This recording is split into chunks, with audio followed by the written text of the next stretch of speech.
Today we are sitting at the foothill of Himalayas. Himalaya is the father of your mother. And since I have come here, the feeling of returning to the father is making me feel extremely proud of you, but up to a point. Then it gives up. This is what has happened in this area before also.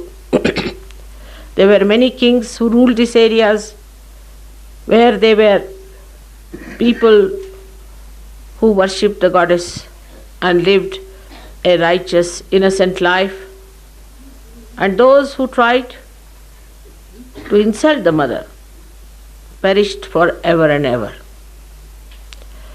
We are so fortunate today that Yogi Mahajan has called us here in this beautiful place, which is so vibrating, is so much full of the blessings of the great saints who are practicing meditation here. They have worked out the meditation for us. Through their ascent, they have achieved a road for us. Our Sushumna improved because of their blessings. Because they have worked so hard, our Sushumna has become so accessible, so easily possible for us to ascend. Today you may not see them, but I see them clearly.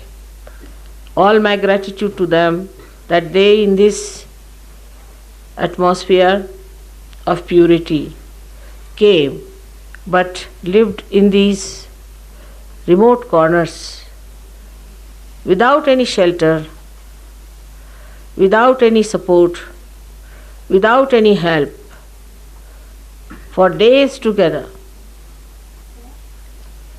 For you, Sahaja Yoga has become so easy. You are all easy chair spiritual seekers. There is no struggle, there is no problem. Wherever you are, you get your realization. They have made it so easy. They have done it for you. But that does not mean that you should take Sahaja Yoga for granted. Today, in this great place, let us think of the new visions I have about Sahaja Yoga. Sahaja Yoga has to become a great Vishwa Yoga, Maha Yoga, the bubbling energy of divine in the new tree of Vishwadharma. For that, you people have to sacrifice, have to come up, not to be easy chair Sahajogis, but have to give up many things that are lying within you, which you have not yet harnessed and looked after. It pains me to see the way Sahajogis take Sahaja Yoga for granted. It's not possible. With such mediocres, one can achieve much in life. But by God's grace, after coming here, I saw the village people. I knew I am at the right spot. First will be the last, Christ has said. First will be the last, because the first come as if thinking that they are something great, that they have shown some great things. But they do not know what is to be achieved. The innocence, the simplicity, the overpowering of your body. If your body tries to overpower you, you are no more a Sahaja Yogi. If your mind tries to overpower you, then you are no more a Sahaja Yogi. If your heart tries to overpower you, then also you are not Sahaja Yogi. But through all these three instruments, you should work as if you are the master of these three instruments and not the slave of these things. This is a very, very important thing, because Sahaja Yoga has too many blessings. It gives you all kinds of prosperity. all kinds of beautiful blessings, all kinds of protections, miracles happen in your life, but we take Sahaja Yoga for granted. The first and foremost thing, I feel sorry sometimes when I hear that people insult each other for nothing at all, hurt each other, talk to others in such a manner that doesn't behove a Sahaja Yogi. I have never talked like that to people in that curt manner. Why should you talk like that to each other? The reason is, inside there is still some sadism sitting down to put down other people. That sadism will make you satanic. It will not make you saintly and godly. It is not a godly quality to behave in that manner. For such people only these 7 powers were born, to slay their ego, to slay their sadistic temperaments, and to make them into beautiful people who will surrender to God and will take to milder methods of attainment.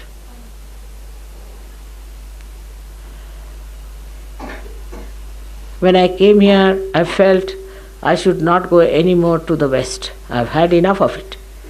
I just don't want to waste my time.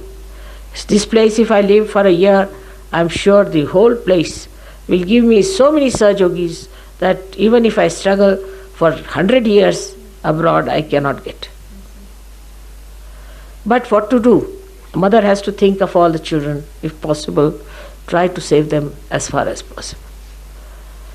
That innocence, that simplicity with which they live here, how they are one with the nature, how they move about, come up, you just watch and see how they rise and how they make themselves available for the beauty of this nature to be enhanced. Because they are so congenial, in concord with the rhythm of this place.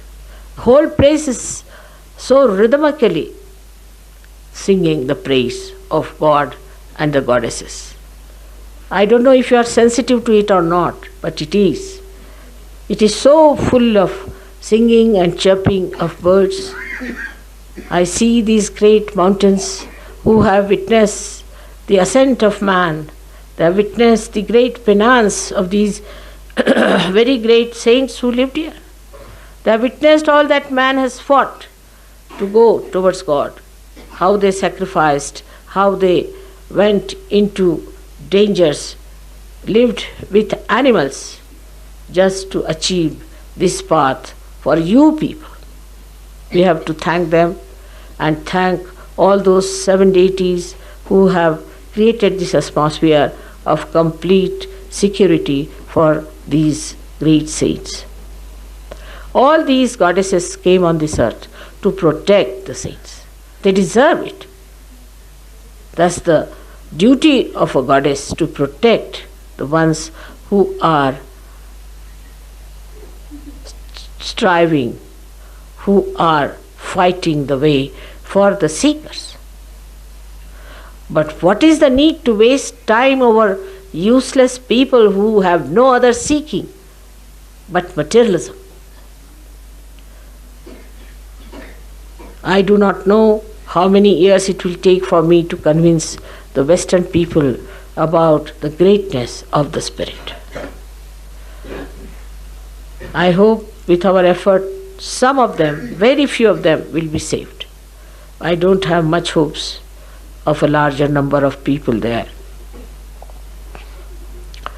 I am speaking this in English because I have felt it too much here and disgusted sometimes. The way God has worked, He sent 7 of His powers on this earth, in this area. Also everywhere He sent them. They crucified, they tortured, they did all kinds of things to saints, and they are least bothered about what they did to them. All those turmoils and hardships through which they have gone, I really felt them within myself, as if my body has gone through that tormenting period. Let us all thank God that He has been so kind, that He gave us realization in our own houses, in our own families. But let us also think about it. What did we do about it? Today I am talking specially for Delhi people, because I may not be able to talk to them. In Delhi, I have heard that people are extremely rude to the new people. I was amazed why thousands come to see me, and then what happens to them? People talk so rudely that nobody can believe that they are Sahaja Yogis. I have heard about this even in Kuala Lumpur, the same thing. Not that I have not heard about these things in other places, but in many places I have heard that people are extremely egoistical. They talk to people in such a rude manner that nobody wants to come. And that's why in all these places where there is even one person like that, Sahaja Yoga does not grow. And these people don't want to change themselves. If you tell them anything, they will say, all right, so get rid of us.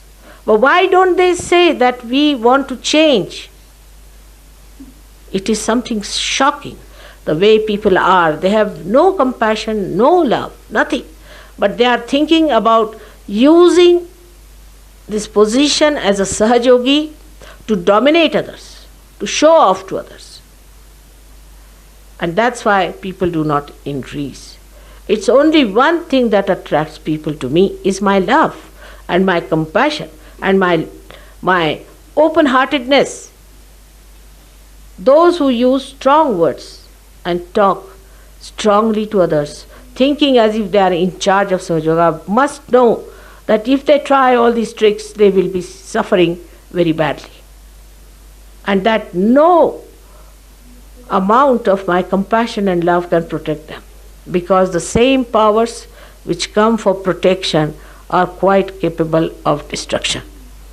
I want to warn you, all of you, to be gentle, to be kind, to be sweet to others. Don't try to hurt others' feelings.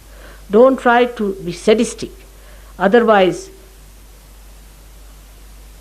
it will hurt you very much. It has happened in this place where you are sitting today, in this area. It has happened.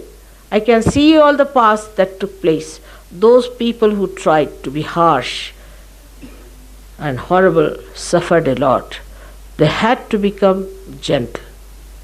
One great saint called Durvasa, he was known to be a very hot-tempered fellow.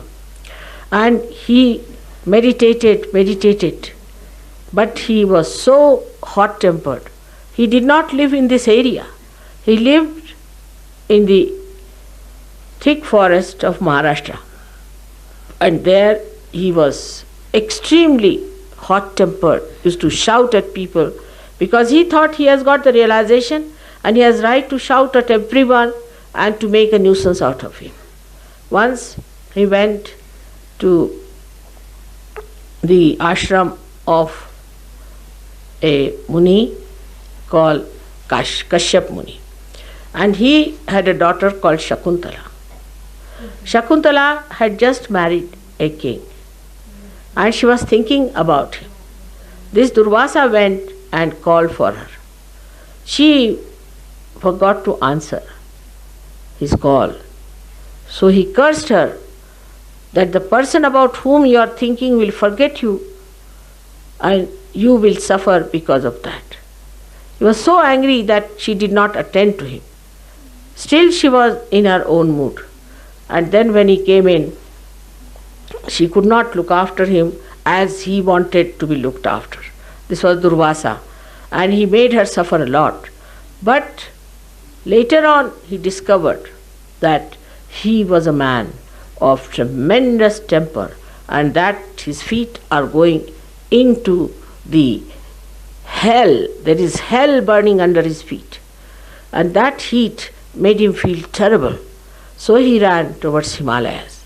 He came down here near and he meditated in this place where he just asked for one thing is, "Oh Mother, give me the sweetness, the nectar of your love. Please let me have." He stayed here in a jungle for years together, meditated, and tomorrow, I think day after tomorrow, we'll be having our lecture there. We'll be having our program there.